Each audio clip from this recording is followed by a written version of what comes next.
Irmãos, a paz do Senhor Jesus.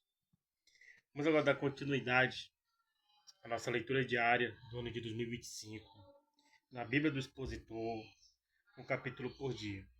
Vamos ler hoje, nesse dia 6 de fevereiro, o capítulo 37. Mas antes disso, vamos fazer um resumo rapidão aqui no que Deus, na sua explicação, aprendemos no que fala a respeito de prosperidade e promessa, riquezas e promessa. Aprendemos que uns explicam que um rico não entraria no reino de Deus. Jesus disse que um rico não entraria no reino de Deus por causa da sua riqueza, que ele não abriria mão do seu dinheiro. Por isto que é difícil um rico entrar no reino dos céus, porque foi assim que aconteceu com aquele jovem rico. Sabia de tudo, aplicava os mandamentos desde sua meninice, e quando Jesus disse, mas falta-te uma coisa, vende tudo o que tem e dá aos pobres.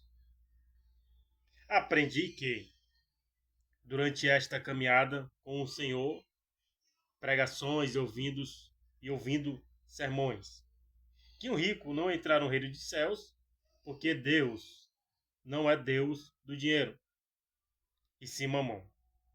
E se você amar o dinheiro, com certeza não vai agradar a Deus. Ou vai agradar um e odiar a outro. Aprendi que também esse rico não significava que ele tinha dinheiro. Não significa que o problema dele sair triste quando Jesus o interroga, vai vender tudo o que tens, não é o dinheiro. Aprendi que essa riqueza dele era da palavra de Deus. Era de muita palavra. Jesus ali estava se referindo à riqueza da palavra. Ele era rico em palavra, mas não a praticava. Entende? Porque se ele era tanto rico de palavra, ele não distribuía aos pobres tudo o que ele tinha. E de fato também ele era próspero, porque quem anda com Deus é próspero. Jesus disse para ele dar tudo o que ele tinha aos pobres. E como ele não entendeu a parábola, ele pensou que era nas suas riquezas. Jesus disse, quão difícil é um rico entrar no reino dos céus. Aprendi que ele tinha muita palavra, dominava a palavra, mas ele não a praticava. Ele não distribuía aos pobres, ou seja, ele não passava adiante seu conhecimento. Por isso que não devemos guardar o que a gente aprende. Temos que pregar, temos que repartir, porque de graça recebemos e de graças temos que dar também. E hoje em dia está um mercenário, não é mais ministério, mas é monastério. Que qualquer coisa as pessoas fazem para ganhar dinheiro. Vamos fazer um seminário de louvor, dinheiro. Vamos fazer um seminário de cura e libertação, dinheiro. Vamos fazer um seminário da palavra, dinheiro. Irmão, ainda usa o pretexto de dizer assim, esse dinheiro, irmão, é para dar o lanche de vocês, é para comprar o lanche do dia do evento. Parem com isso. Parem de serem hipócritas. Se você quer fazer algo pensando em dinheiro para arrecadar e levar para o seu bolso, desista. Porque aprendi que de graça recebemos e de graça temos que dar. Irmão, você não vai ver eu colocar nesse canal. Ajude esse ministério com R$ 2 em cima escrito. Ou ajude esse canal com o seu dízimo ou sua oferta. Ou se você preferir, venha na minha igreja onde eu dou a palavra de Deus e vá lá, deposito dízimos e oferta. Você não vai ouvir de maneira nenhuma. Porque de graça eu recebo e de graça eu tenho que passar para vocês a salvação da graça. Aleluia. E todos os eventos que eu fizer na congregação aonde eu estou, eu vou convidar vocês aqui no YouTube. E não vai ser cobrado absolutamente nada. Só a tua vontade de aprender a palavra de Deus. Certo? Estamos entendidos? Porque muitos querem e abrem ministério não é pelas almas, é pelo dinheiro. Eu faço essas lives não é para ganhar dinheiro, é para ganhar vidas. Quais são essas vidas? Primeiramente, você que se diz crente, que não pega na palavra de Deus em nenhuma hora sequer durante o dia. E quando pega, é só para levar a Bíblia embaixo do braço ou nas mãos. Ela abre a palavra de Deus e depois joga na sala, na estante. E lá ela fica durante 7 dias. A Bíblia fechada ela não tem poder, mas ela aberta ela é o poder de Deus. E você não pode se envergonhar dela. Porque assim fala no livro de Romanos. Ou, no livro de Romanos. Não sei se é o capítulo 12, 1 e 2. Mas está lá escrito. Não me envergonhe do evangelho, porque é o poder de Deus. Amém? Se não foi Romanos, é outra carta, mas está escrito. Não me envergonhe do evangelho, porque é o poder de Deus. Em 2 Timóteo 2,15 vai dizer para nós, procura apresentar-te a Deus como obreiro, que não tem de que se envergonhar e que maneje bem a palavra da verdade. Afirmo de novo, de maneira nenhuma vou fazer eventos aqui para cobrar de você. Porque eu recebi de graça e de graça eu vou te dar. Para o nosso aprendizado.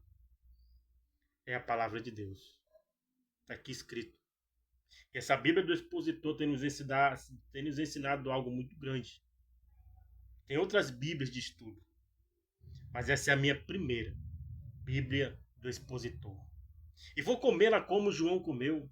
Vou comê-la como Jeremias comeu. Que na sua língua era doce como mel. Mas no seu estômago amargor.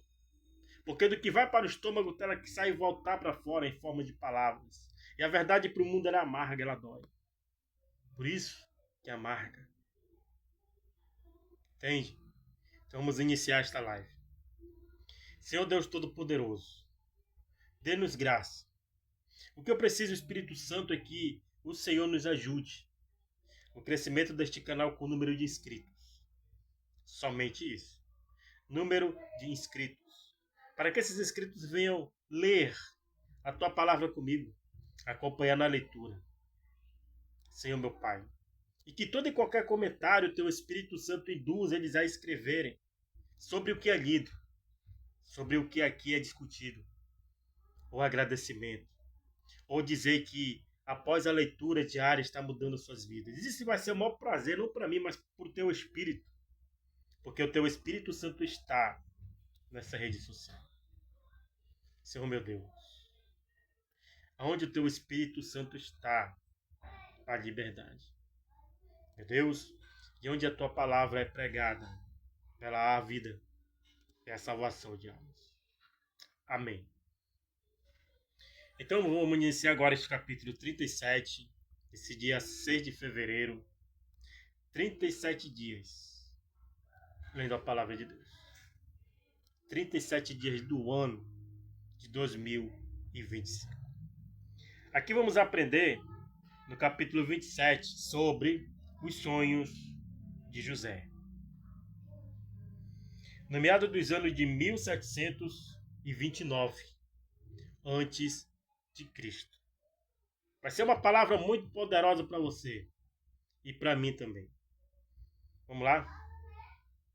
Diz assim: habitou Jacó na terra onde peregrinou o seu pai, na terra de Canaã. Depois de ter dispensado Esaú no capítulo anterior, tendo mencionado em todo o caso, simplesmente porque ele era um filho de Isaac. Agora iniciamos com a narrativa sobre Jacó, que inclui a história de José. Estas foram as gerações de Jacó. José, sendo da idade de 17 anos, apacentava as ovelhas com seus irmãos. José é um dos mais, se não mais, extraordinário tipo de Cristo encontrado em todo o Antigo Testamento. E o jovem estava com os filhos de Bila, Dan e Neftali. e com os filhos de Zilpa, Gade e Asa, mulheres de seu pai. E José informava seu pai da má conduta deles. Estes varões estavam na aliança, mas não eram da aliança. Muitas vezes você está em Cristo, mas não é de Cristo. Muitas vezes você está na igreja, mas não é da igreja. A sua vida não é convertida a Cristo e nem você é a igreja. Seu pensamento não está na igreja, só seu corpo está lá. Então aqui é assim, era os varões de Jacó, os filhos de Jacó. Eles estavam na aliança, mas não eram da aliança. E Israel, Jacó, amava José mais do que todos os seus filhos. O nome Jacó é usado aqui pelo Espírito Santo, como Israel, dando a entender que o que Jacó fazia com respeito a amar José não era incorreto, e sim correto. Alguns afirmam que Jacó causou o problema entre os seus filhos. Ao favorecer José, não é correto, porque o tinha tido em sua velhice. Na realidade, significa que José possuía a sabedoria de um ancião, embora fosse jovem. Ele fez uma túnica de diversas cores. Tal túnica foi dada ao filho por aquele sobre o qual a primogenitura foi projetada. O Espírito Santo declarou que ela devia ser de José e não de Rúben, que na realidade era o primogênito. Quem ocupasse essa posição seria o sumo sacerdote da família, o que, em essência, José era, depois da morte de Jacó. O futuro, como os veremos, confirma isto.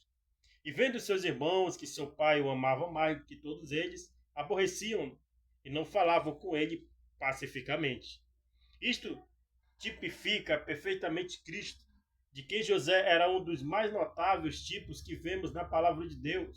Amou seu filho e demonstrou isso grandemente ao derramar sobre ele todo o poder do Espírito Santo. Como resultado, os judeus, quem eram seus irmãos, por dizer assim, odiavam-no. Isso perdura até o presente.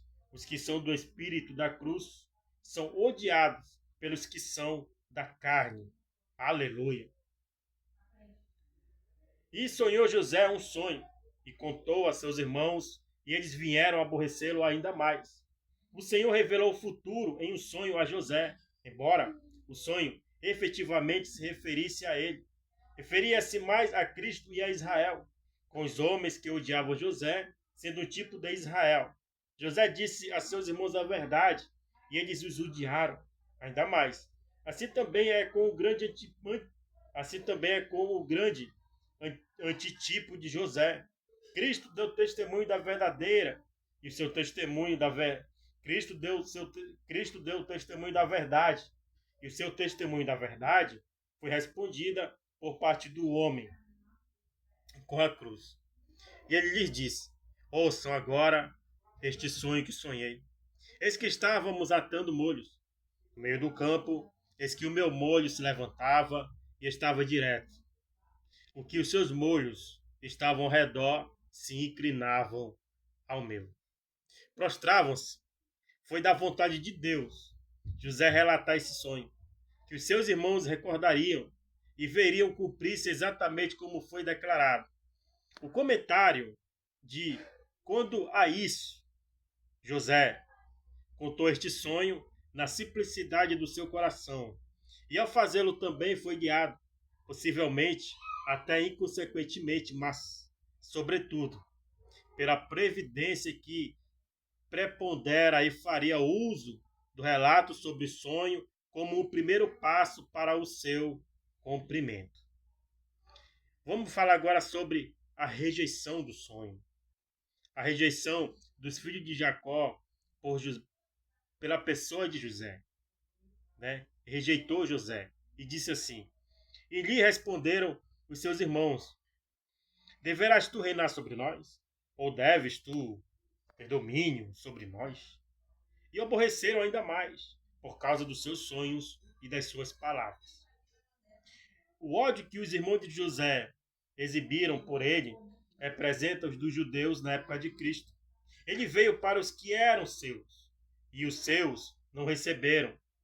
João 1, a 11. Não havia nele parecer nem formosura. Isaías 53, 2. Aos olhos deles, não o aceitaram como o Filho de Deus, nem como o Rei de Israel. Ou seja, odiavam. E São José ainda outro sonho. E contou a seus irmãos, dizendo: Eis que sonhei ainda outro sonho. Eis que o sol, a lua e 11 estrelas se inclinavam para mim. Em sentido profético, isto descreve a segunda vinda, quando todas as tribos de Israel se prostrarão aos pés de Cristo. Zacarias, capítulo 12, versículo 10. Zacarias, capítulo 13, do versículo 1 a 6. Zacarias, capítulo 14, de 1 a 9. Leia depois essas referências para enriquecer essa palavra. E quando o contou a seu pai e a seus irmãos, o seu pai lhe repreendeu, dizendo: Que sonho é este que sonhaste? Teremos porventura que vir, eu e a tua mãe e os teus irmãos, a nos inclinar perante ti em terra? É exatamente o que fizeram depois que José veio a ser vice-rei do Egito. É exatamente o que Israel também fará no alegre dia vindouro, no dia de Jesus. E seus irmãos, pois, muito invejavam. Seu pai, porém, guardava estas coisas em seu coração. Embora Jacó tenha repreendido José, ainda assim o patriarca se deu conta de que havia algo mais significativo do que um simples sonho. E foram seus irmãos apacentar as ovelhas de seu pai em Siquém, a 80 quilômetros, 50 milhas de distância. E disse Israel, Jacó, a José: Teus irmãos apacentam as ovelhas em Siquém. Vem, pois enviar-te-ei a eles. E ele respondeu: Eis-me aqui. Esta curta frase, eis-me aqui, prediz a declaração de Cristo. Então disse: Eis aqui venho. No rolo do livro de mim está escrito: a fazer a tua vontade, meu Deus. Agrada-me e a tua lei está em meio às minhas entranhas. Salmo 40, versículos 7 e 8. E ele, Jacó, disse-lhe a José: Vê agora, olhe como estão os teus irmãos e como está o rebanho, e me traga a resposta. E o enviou do vale de Hebrom e foi a Siquém. Tudo isto descreve o fato de que Jacó tinha pouco conhecimento do grau, do ódio que os seus irmãos tinham de José. E o achou o homem andando, ele perdido pelo campo, e lhe perguntou àquele homem, dizendo: Que procuras? Ele respondeu: Procuro os meus irmãos, rogo-te que me mostres onde eles apacentam. E aquele homem respondeu: Já se foram daqui. E eu os vi dizer: Vamos a Dotã, a 19 quilômetros, 12 milhas, ao norte de Siquém, agregando esta distância à distância total que José já tinha percorrido. Da proximidade a 100 quilômetros, 62 milhas. Então José seguiu atrás de seus irmãos e os achou em Dotã. O complô, ou seja, o esquema para fazer a maldade contra José. E quando eles o viram de longe, antes que se aproximasse, tramaram contra ele para o matarem. Assim aconteceu com Cristo. Também quando ele nasceu, Herodes procurou matá-lo. Mateus, capítulo 2. E disseram um ao outro: Eis que lá vem o grande sonhador. Porque se davam a conta de que esses sonhos se cumpririam exatamente conforme relatado. Agora, pois, venham e matemo-lo, e o lançaremos em uma dessas cisternas, e diremos: alguma fera o devorou, e veremos o que será dos seus sonhos. Presenciamos aqui o domínio da natureza pecaminosa. E Rubem, ouvindo isto, livrou-os das suas mãos e disse: Não o matemos. Rubem era o primogênito. Isso significava que quando Jacó morresse, ele receberia uma dupla porção de herança. Entretanto, a primogenitura foi dada a José. Portanto, Rubem lucraria mais com a morte de José do que qualquer outro. Mas parece que ele tinha um coração que não estava totalmente desordenado.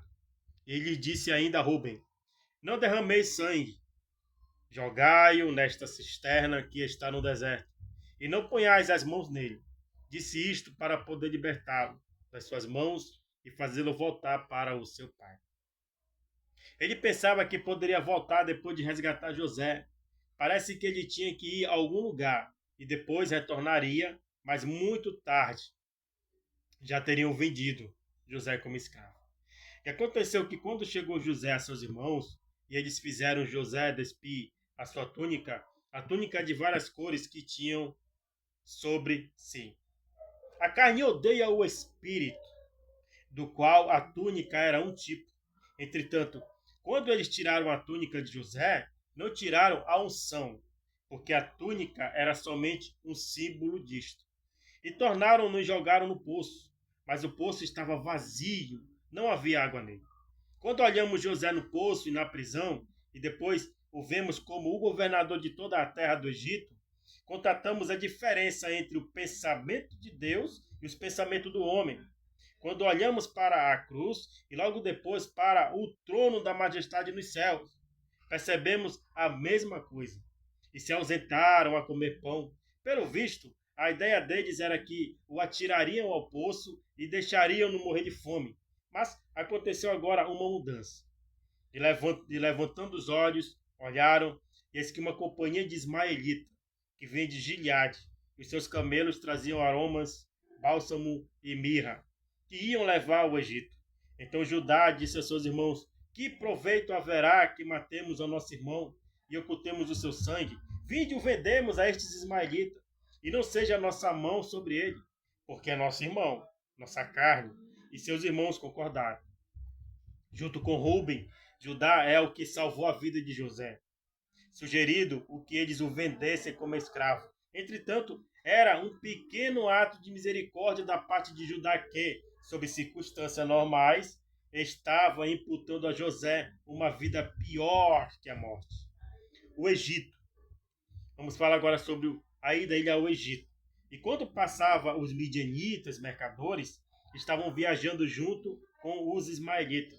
Alcançaram José e o tiraram da cisterna, trazendo-o para cima. E o venderam por 20 peças de prata aos ismaelitas, que levaram José para o Egito.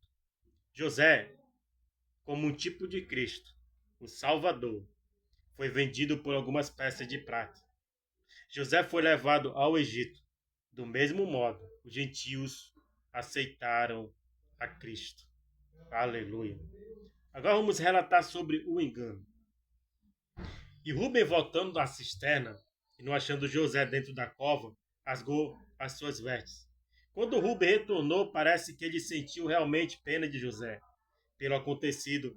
Entretanto, os seus irmãos lhe explicaram o que tinham feito. E o registro confirma o fato de que não Rubem fez mais nada em seguida. E voltou seus irmãos e disse: o moço não está. E aonde irei? O que vou fazer? Então tomaram a túnica de José e degolaram no cabrito e tingiram a roupa com o sangue, assim como Rebeca e Jacó tinham usado um cabrito para enganar Isaac. Gênesis capítulo 27, versículo 9. Jacó foi enganado por um cabrito. E enviaram a túnica de várias cores, trazendo-o para o seu pai. E disseram: achamos esta túnica, reconhece agora se esta é ou não a túnica de teu filho. Pelo visto, conseguiram um servo ou um escravo para que lavasse a túnica ensanguentada a Jacó e relatasse a história que inventaram, né? Arranjaram um servo para que levasse a túnica ensanguentada a Jacó e relatasse a história que inventaram. E ele reconheceu e disse: é a túnica de meu filho. Alguma fera o devorou. José certamente foi despedaçado. Parece que os trouxeram as notícias. A Jacó tinham sugerido isto e Jacó acreditou. Então Jacó rasgou suas vestes, pôs saco sobre seus lombos e sim lutou por seu filho muitos dias. Esta terrível dor, esta terrível pena, duraria uns 20 anos. O que significa que foi uma das maiores provas que Deus tinha determinado para o homem suportar. E se levantaram todos os seus filhos e todas as suas filhas para consolá-lo. Mas ele recusou ser consolado e disse: descerei à sepultura aguardando luto por meu filho. E assim seu pai chorou por ele. Jacó sabia que o Senhor lhe havia dito que desse a primogenitura a José. Sendo este o caso, porque então permitiria o Senhor que a vida de José fosse tirada por um animal selvagem, como acreditava Jacó. E os midianitas o venderam ao Egito, a Potifar, eunuco de Faraó, capitão da guarda. A mão do Senhor, embora não tivesse parte em qualquer mal que se concretizara, ainda guiava os fatos, assim como veremos. Aleluia. Vamos finalizar com esta leitura. E os midianitas o venderam ao Egito, a Potifar, eunuco de Faraó, capitão da guarda. A mão do Senhor, embora não tivesse parte em qualquer mal que se concretizara, ainda guiara os fatos, assim como veremos. Ou seja, tá ruim, esteja com Deus. Tá difícil, esteja com Deus. Porque se tu cair numa cisterna, ele vai te tirar de lá. E vai te colocar no lugar alto. Você lembra o que foi que a Sulamita disse para o profeta? Quando o profeta chegou em sua casa, perguntou assim da Sulamita: vai bem? Ela respondeu: sim, vai bem. Não estava bem. Ela estava com o filho morto. O que eu quero dizer? Que, mediante todas as dificuldades, seja de ganho ou seja de perda, temos que dizer: vai tudo bem. Porque pertencemos a um Deus que pode tudo o que é impossível. Aleluia. Espírito Santo de Deus. Aprendemos aqui a primeira parte da história da vida de José. E vamos aprender muito mais. Porque essa história é o relato mais vivo em toda a Bíblia. Do livro de Gênesis. Poderoso. Que vamos aprender muito sobre esse relato. Em nome de Jesus. Amém.